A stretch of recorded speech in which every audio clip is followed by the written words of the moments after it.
Hi guys, I am back again. So this video is going to be about my testimony. Okay, so my testimony. Where to start?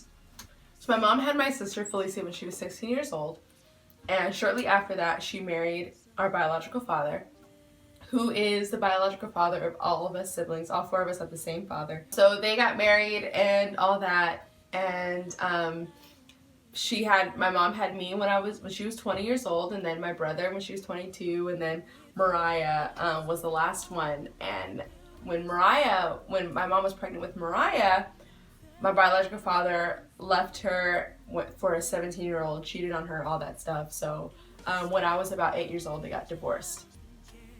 But from when I was like 1 to 8, he was definitely significantly mentally abusive.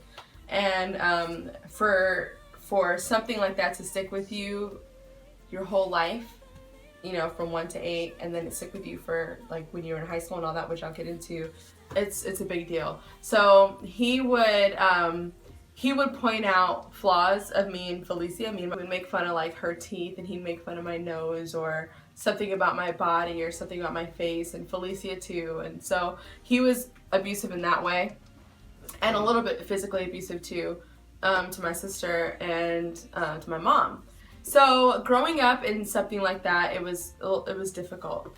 But when you're a kid, you still think, well, you know, he's my dad, and he was my dad until I was 8. And so when it was his turn to pick us up, because he would leave my mom off and on, kind of almost, to me, it seemed like the whole time he was my dad. He was there and not there, there and not there. I was very insecure from a very young age. And I mean, I would seek his attention and he would kind of push me away because I was like the middle child, and so he wouldn't really pay too much attention to me. So I remember kind of trying to have his attention, so I would dance for him or do the splits, and I was super into gymnastics, and so I would do crazy things for him, but he would never acknowledge me. So I've been kind of seeking attention since I was like super young and very insecure, and I did not like the way that I looked since I was very young and all that stuff. So shortly after they got a divorce, when I was 9 years old, my mom met my dad now, the pastor of our church, Adam Medina, whose name we all took. So met him, and he was amazing, and then they got married, and so yeah, God just set that up. But even though life changed, I mean, we had a dad who was there every night, who loved us, played with us, cared for us, and all that stuff, I still had issues in my mind. And I was 9 when maybe they got divorced when I was 7. Ugh.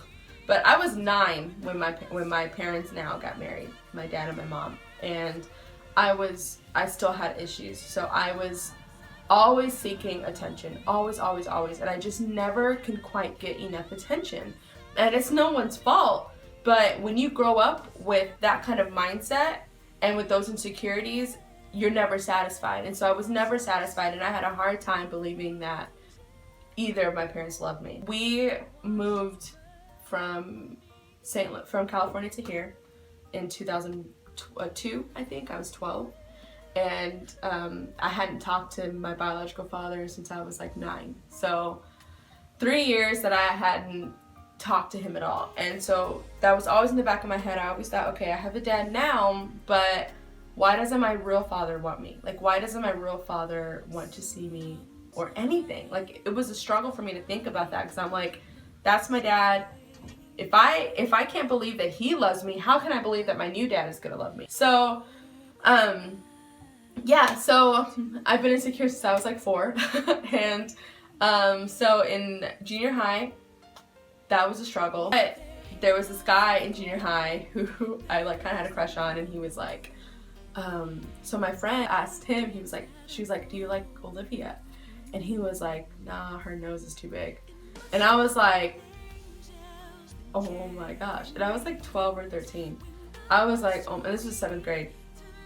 So I was torn to pieces, because I'm like, oh my God, everything that my biological father said about me is true. Like, people actually see this about me. Like, they see that my nose is too big and all that. and like I'm not proportioned right. That's what I thought. So struggle, okay? Struggle. So freshman year came around and I got to school and my style got better, but I was way cuter freshman year to other people. I didn't think so, but I saw my freshman year all the attention that I got. So that was like a drive for me. I was like, oh my God, I'm getting attention, and not the right attention, but I was getting attention. And so because I was so insecure, I would accept attention from any dude. And so I had my first boyfriend my freshman year, my first like real boyfriend my freshman year, and he was from like a different city. And so me and him met for the first time at this day called Hazelwood Day, and we were, you know, in person, things are different. So I hadn't experienced things, but that day I did, and that was definitely like, it was weird, but I was so insecure, I just was like, whatever, you know, whatever happens. So anyways, I would accept attention from anybody, and I accepted it because I was so insecure. But I would honestly look in the mirror, kind of like this one, and I would look in it and I would literally cry, and I would like bawl crying, and I would say, God, why would you give me this face? Like, why would you put me in a family with all these beautiful people, and then you put me in there and not make me pretty? I honestly would pray that. I'm like, I was so angry at God because I thought, why would you make me look like this? Like, why would you give me this face? I, honest to God, thought that I was so ugly. And that was a real struggle for me. So in high school, I was very, very insecure, very depressed.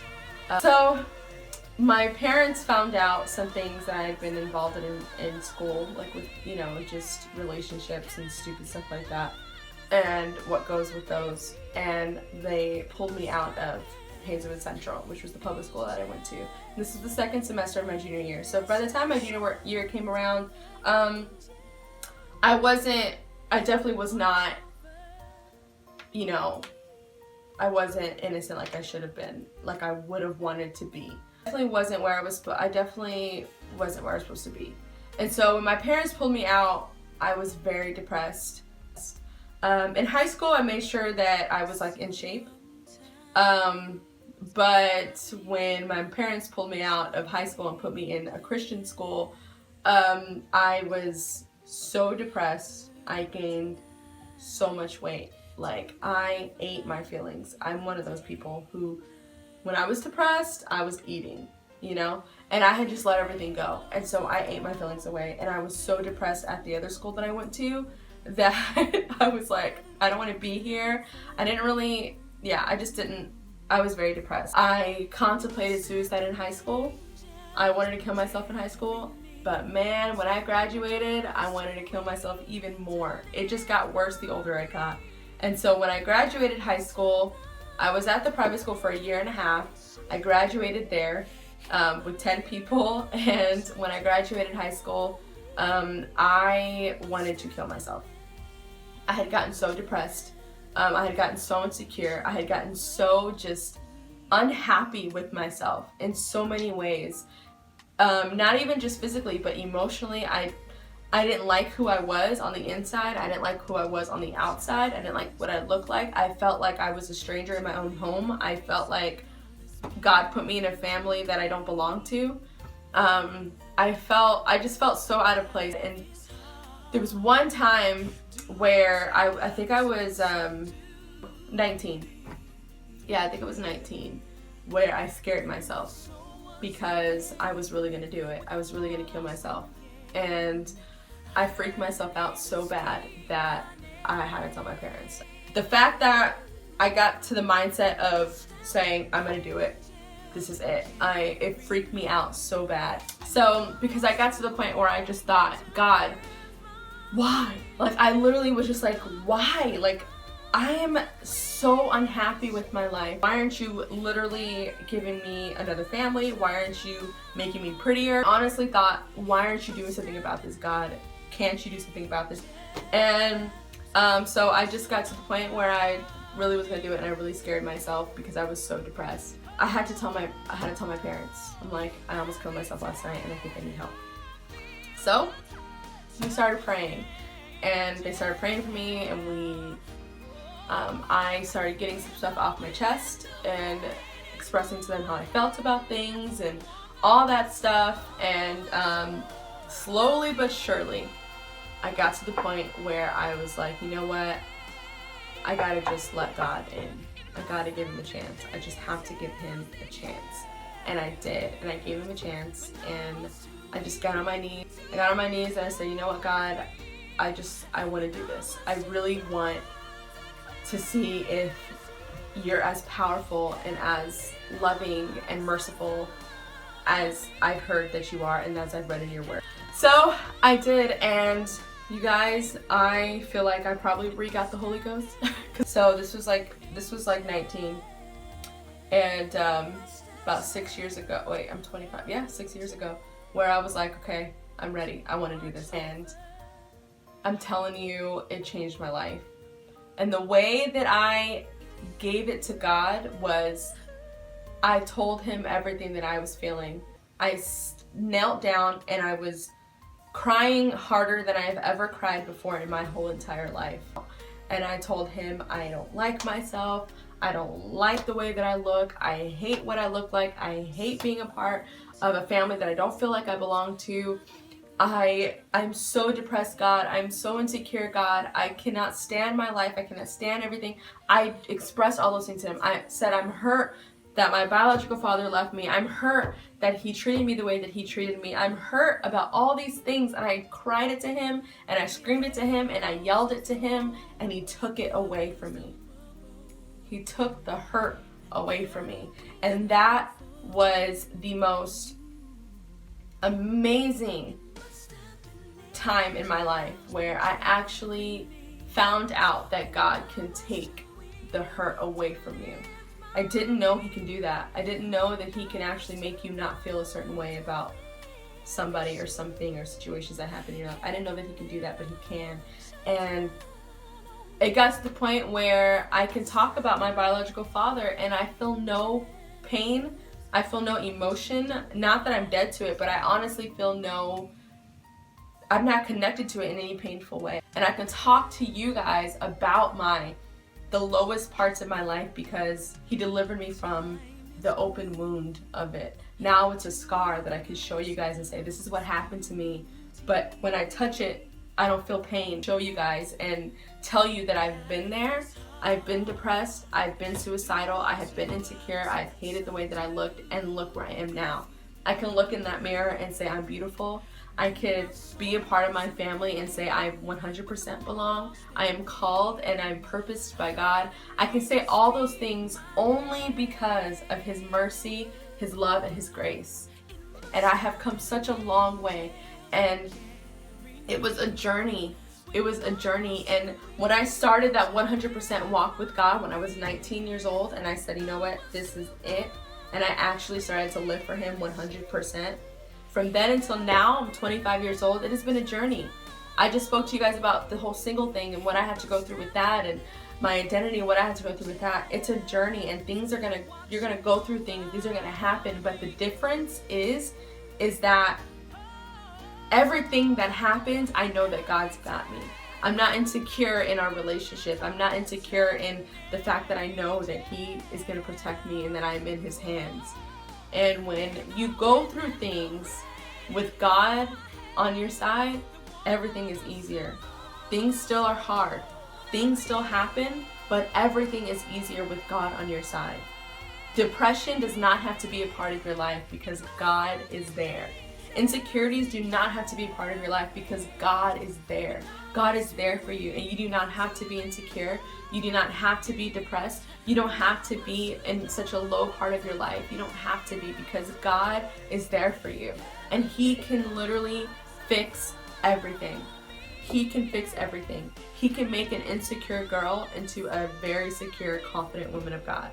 And that's what's so amazing about God, is that he can actually make you someone completely different and unrecognizable from the person that you were before. You guys can look at me and you don't look at me and see this depressed, insecure girl. You look at me and see a confident, happy person. People ask, how are you guys always so happy? And literally we can say, because God. We're not happy, we're joyful because God has brought us there. And I wanted to read a scripture to you guys, for you guys. It's Romans 8:28. And it says, and I'm reading NLT like I said before, Romans 8:28, and we know that God causes everything to work together for the good of those who love God and are called according to his purpose. God causes everything to work together for the good of those who love God and are called according to his purpose for them. That is nothing but truth. God works everything together for the good of those who love him. If you are sitting here watching this today and you love God and you believe in him, everything in your life is meant to work together for good, for something good to happen. All the nasty things that have happened, all the bad things that have happened, all the stories you can tell about the terrible things that have happened in your life, those are supposed to work together and form this beautiful life. And it doesn't make sense in the natural. It only makes sense with God. It only makes sense according to Jesus, according to his word. He was my remedy. If you're feeling depressed, if you're feeling insecure, you guys, the only answer, and I stake my life on this statement, the only answer is Jesus Christ. He is the only one who can make everything that you're going through form this beautiful, secure being, confident woman or man. That is what God can do. That is what God does for you. So that's a very short version of my testimony. I love you guys so much, and I thank you so much for watching, and I hope this helped you. And please remember Romans 8:28. Keep that in your spirit. Keep that on your mind, that no matter what bad happens, God is going to form it into something good for me because I love him. That is what you keep. So keep Romans 28 on your mind. Follow our youth group. The YG is off the chain. Our CD releases in June, so that's going to be off the chain. And if you guys are trying to find a church home, please visit my church here in the beautiful city of Maplewood, 7174 Manchester Road. We have services on Sundays at 11 and Wednesdays at 7. So I love you all, and stay Christian.